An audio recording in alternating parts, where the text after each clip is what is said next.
Just Munoz here for Yakima MTG, watching Gameday Semifinals. With me is Geoff Hamasaki. What's up? All right. In the semis, we got Brandon Clark on the left playing a green-white Devotion deck, and Chris on the right playing his Naya Boom Boom deck. I've seen this one a few times. Yeah, it's good, man. It's pretty sweet. It's good. I like it. All right, so Chris is on the play. Turn one sweep teeth into a plains. And I can almost guarantee you Chris is going to turn one.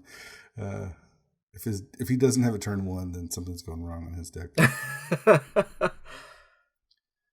Brandon playing a green-white Devotion deck. One of the decks I hate the most, even though I love green. Just this is the mastery. Yeah, just not a fan of the mastery. Oh, it just takes so long. Yeah. Once you get going, it's just you can't really kill them fast. Yeah. You can't get killed because your life is so high. Yeah. All right. So turn one from Chris is a favorite hoplite. Brandon's got his own turn one with an Elvish Mystic. Okay. So the key here is keep Brandon's board clear of his Devotion count, and I think Chris wants to beat him before his Devotion really gets up to anything. I think Brandon has to. The problem with Brandon's deck against Chris is it doesn't have any real removal spells.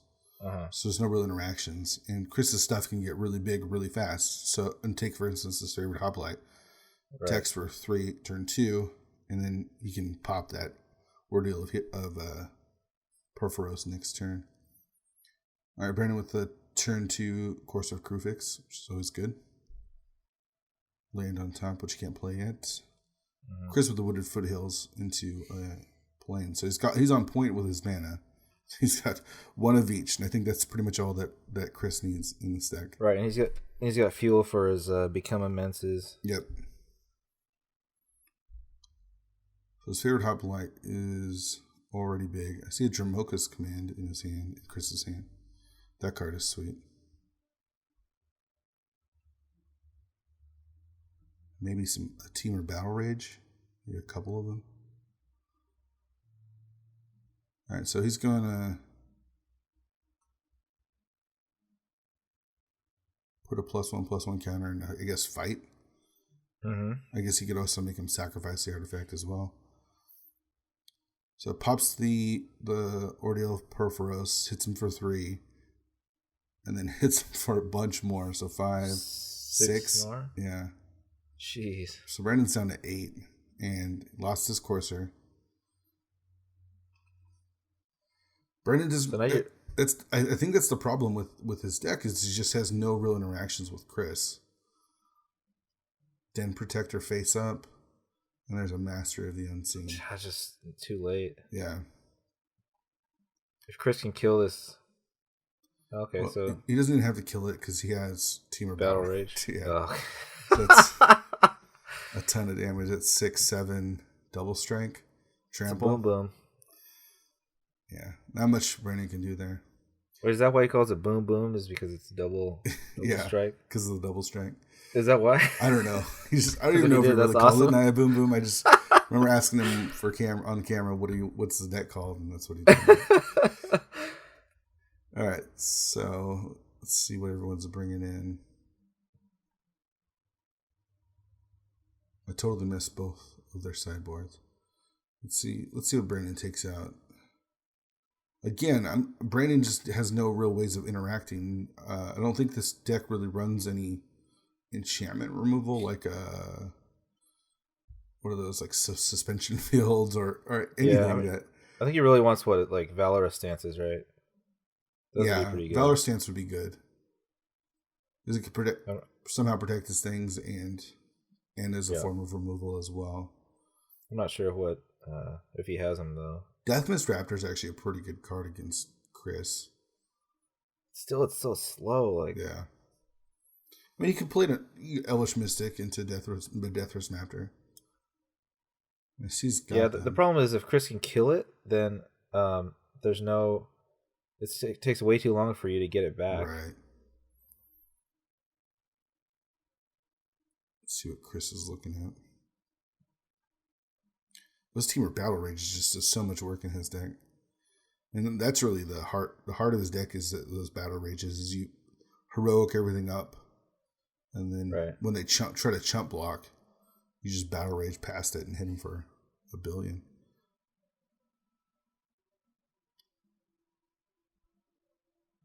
Brandon with the sweet unhinged lands, or the unglued lands. Which ones are those?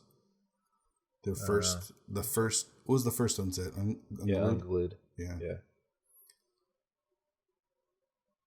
Those lands are pretty sweet. With Chris, there's not even really much you have to change. I feel like your deck is... Looks like he had a Valor stance. Maybe, I don't know if he was taking it out or putting it in. I think he might be taking it out. Yeah. I think as your really only piece of removal, you gotta keep that stuff in. I wonder if he has any Dramoka's commands as a way to fight stuff or make him sack enchantments. Like, he's bringing in Fleeceman lands, but Fleeceman lands don't really do much here. And you could kind of put them down early and hope to either trade or chump, but Chris's creature usually just grows past it too quick. Mm-hmm. Yeah, I'm not sure Brandon has a lot of ways to deal with it. I think he has to hope for Chris to miss his land drops or not get the right color lands, or maybe have to play a bunch of pain lands or something. Yeah. Because Brandon wants the game to go slow, and Chris wants the game to be over before. Right.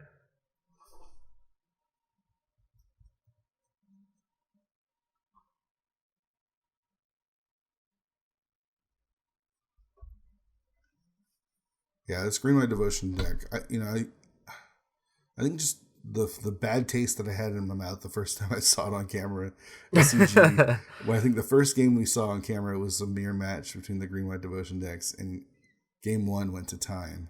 Yeah, like the whole deck is on the table. Yeah, like every card is played. Right. There's just no interaction between the decks at all. Yeah. It's just not interesting to me as far as Magic goes. Like, I want to see back and forth, or like a controlling deck versus an aggro deck or something. Something that's right. green white. You just sort of play your stuff, and right, and then you just play a lot of it, and then you gain a crap ton of life. Once it gets going, I mean, it's impressive. It is an impressive deck. It's just I mean, it can explode. Just play 5 permanents on one turn. Yeah. You get your devotion up, play mastery, and get a bunch of stuff turned up. Whisperwood Elemental does a lot of work. Yeah, I mean, when you're, activating the mastery multiple times per turn, it gets crazy. Yeah. And then you just flip stuff up and gain a bunch of life. And you have a couple masteries on board. You're gaining 20, 30 life a turn. It's insane. Yeah, and it's nice. It's resilient to sweepers. You can just keep manifesting your guys. Yeah. All right. Brandon on the play. Real... Blossoming Sands is this is turn 1. Okay. Chris Witt with a Satyr Hoplite. Satyr Hoplite.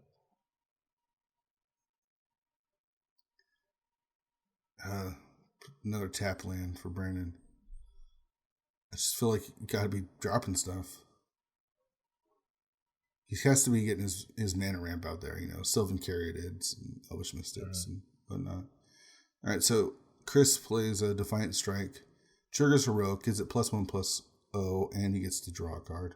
Okay, so 3 damage, draw a card. Brandon down to 19 after gaining a couple life from his Blossoming Sands. Let's see what his next play is. Alright, so he's got a Caryatid, he's got a Voyaging Satyr. The problem is you don't really want to block with either one of those. Right. He plays a Mastery. No third land. Yeah, I don't know if I like that play. I feel like, especially since you don't have that third land, you get down. You're not going to be able to activate it for a while. It's almost like it's like you just played a dead card. And Chris just hits his forest, so now he's got access to all 3 of his colors. And there's nothing that Brandon can do now, even if he wanted to block. All right, there's a Seeker of the Way. In for 2. Pretty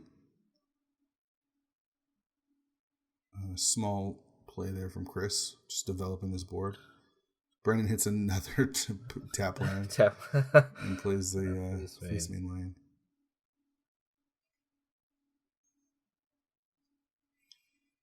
All right, Chris taps 2. Lightning strikes the lion, triggers prowess. There's 4 coming through. There's 5 coming through. Yep. And Chris will gain some life. Yeah, so again, I'm not sure why Brandon played that mastery there. I mean, if he had the lion, he should have played it the turn before. Chris would have had to answer it earlier, not play the Seeker. All right, so he drops the Kalukranos. Valorous Stance takes care of that. And again, Brandon's in trouble here. Yeah, Chris has another Valorous Stance in his hand. He's got a Valorous Stance and Arouse the Mob. God's willing to protect him from anything. Yeah, Brandon's tapped out. Yeah. All right, so he rouses the mob. That gives it +2/+0 trample. So it's 5. Triggers prowess. That's 8. Makes it indestructible. That's 9, 10. Because it triggers prowess for the Seeker again. So Brandon's down to 2 now. Wow. Yeah, there's not. I mean, playing that mastery doesn't totally change everything, but I feel like you got to get either your mana creatures down earlier or that Fleece mainland line earlier and make Chris remove it. Instead, he played the mastery. Chris is able to develop his board, attack, and not really do much. Carry at it. There's a Stoke. All right, Chris on the finals. This deck is good, man. I like it.